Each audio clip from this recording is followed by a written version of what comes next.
Beaucoup Stéphane. Alors comme je le disais il y a quelques instants, nous allons démarrer cette émission en revenant sur ce qui s'est passé pendant la période de confinement et sur la manière dont Orange a géré cette crise pendant cette période. On s'est un peu retrouvé en mode crash test permanent, si je puis dire, avec des réseaux éprouvés, des conditions de travail et d'intervention à réinventer. Bref, une situation totalement inédite, avec aucun mode d'emploi préétabli. Stéphane, aujourd'hui, à la veille de la sortie progressive du confinement, est-ce qu'on peut dire que Orange a tenu le choc? Oui, on peut clairement le dire, et c'est un vrai motif de fierté qu'il faut qu'on partage tous ensemble. Parce que chacun a compris que sans nous, je dirais nous Orange particulièrement, les opérateurs en général, cette crise aurait été bien plus dramatique.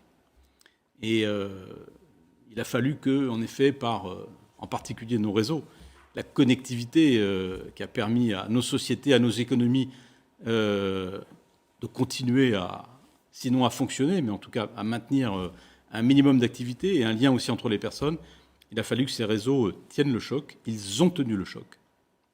Et franchement, je pense que pour Orange et pour l'industrie, il y aura peut-être un avant et un après.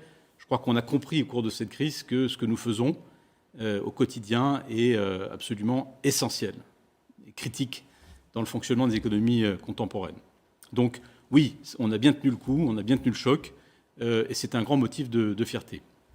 On a pu tenir le choc parce qu'il y a eu une mobilisation incroyable de toutes les femmes et tous les hommes du groupe, notamment dans ce domaine des réseaux, mais pas uniquement. Je vais ici d'ailleurs rendre un hommage tout particulier à nos techniciennes et à nos techniciens d'intervention.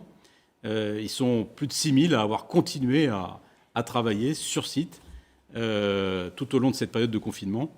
Et c'est aussi grâce à eux qu'on a pu rendre ce service et que nos réseaux ont tenu.